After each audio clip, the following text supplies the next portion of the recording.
गणेशाय नमः श्री सरस्वत्यै नमः श्री गुरुभ्यो नमः। श्रुतिस्मृतिपुराणानामालयं करुणालयं नमामि भगवत्पादशङ्करं लोकशङ्करं शङ्करं शङ्कराचार्यं केशवं बादरायणं सूत्रभाष्यकृतौ वन्दे भगवन्तौ पुनः पुनः। नारायणं नमस्कृत्य नरं चैव नरोत्तमं देवीं सरस्वतीं व्यासं ततो जयमुदीरयेत्। हरिः ओम्। ओं श्रीकृष्णपरब्रह्मणे नमः। श्रीमद्भगवद्गीता अदः नवमोऽध्यायः राजविद्या राजगुह्ययोगः। 9వ అధ్యాయము 23వ శ్లోకం।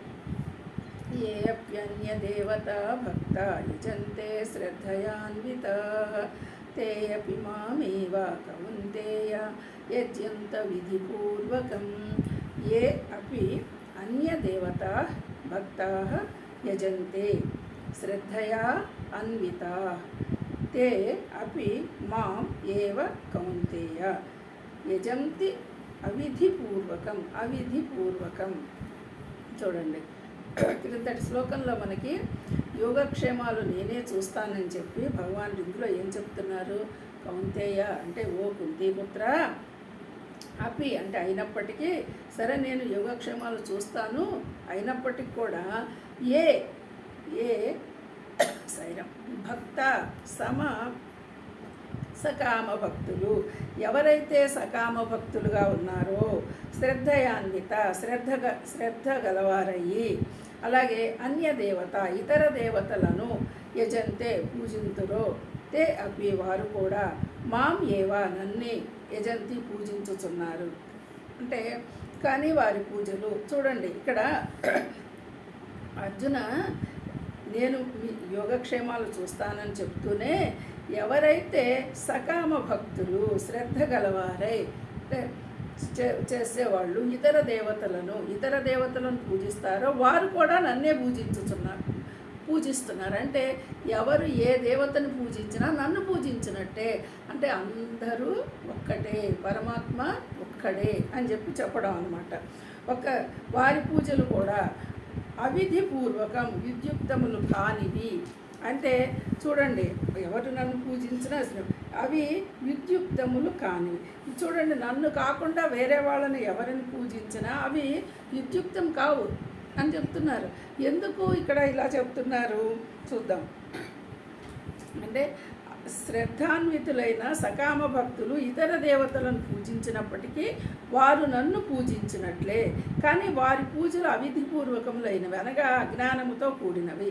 ఇక్కడ చూడండి, నన్ను పూజించటం అంటే శ్రద్ధ గలవారంటే పరమాత్మ జ్ఞానము తెలుసుకొని పరమాత్మ భావనతో పూజ చేస్తే ఎవరిని పూజించినా నన్ను పూజించినట్లే. ఆ పరమాత్మ భావన తెలియకుండా, పరమాత్మ గురించి అవగాహన లేకుండా, ఈ జ్ఞానము లేకుండా అజ్ఞానముతో, ఇక్కడ అజ్ఞానముతో అంటే ఏంటి? మనం అజ్ఞానం అంటే అవిద్య, అజ్ఞానం ఇవన్నీ ఎలా చెప్పుకుంటున్నాము? పరమాత్మ దృష్టి లేకపోవడం, దేహభావముతోనే ఉండటం అన్నమాట. అంటే ఇక్కడ ఒక భగవంతుడు, దేవుడు అనేవాడిని కేవలము ఒక విగ్రహ రూపంలో చూడడమా, అలాంటి భావనే, అంతేగాని పరమాత్మ అంతటా ఉన్నాడు అని తెలుసుకున్న భావన కాదనమాట.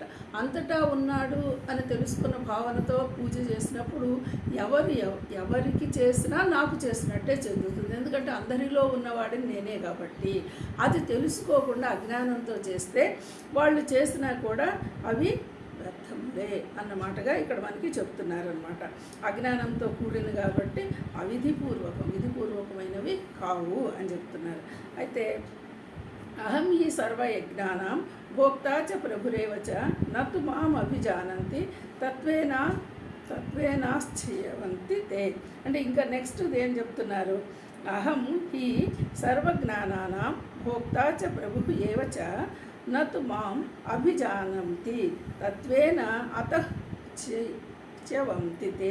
ఇక్కడ ఎలాగంటే సర్వయజ్ఞానం సకల యజ్ఞములకును భోక్తయును చ మరియు ప్రభువు స్వామినిను అహం నేనే. చూడండి, ఇక్కడ చేసే ప్రతి యజ్ఞానికి నేనే భోక్తని, నేనే స్వామిని, నేనే. కానీ వారు తే వారు మాం పరమేశ్వరుడైన నన్ను తత్వేన తత్వపూర్వకముగా నా పరమేశ్వర అంటే తెలుసుకోలేకపోతున్నారు. అట్లాగే తత్వమును అలాగే అభిజానంతి ఎరుగరు, ఇందువలన చైవంతి పతనమగుదురు. చూడండి, పునర్జన్మ, ఇక్కడ పతనమగడం అంటే పునర్జన్మ పొందటం. నన్ను తెలుసుకొని, నేను పరమేశ్వరుణ్ణి అని నన్ను తెలుసుకొని ఏ యజ్ఞం చేసినా ఏ పూజ చేసినా అది నాకు చెందుతుంది. అది ఏ దేవతల పేరునైనా ఏది చెప్పినా కూడా నాకే చెందుతుంది. కానీ నన్ను తెలుసుకోకుండా, నా తత్వాన్ని అర్థం చేసుకోకుండా ఎవరైతే చేస్తారో వాళ్ళు చేసేవన్నీ పతనం అవుతాయి. అంటే మళ్ళీ పునర్జన్మనే వాళ్ళు పొందుతారు, నన్ను పొందలేరు అని చెప్పి మనకి ఈ 2 శ్లోకాల్లో చెప్తున్నారు. హరి ఓం.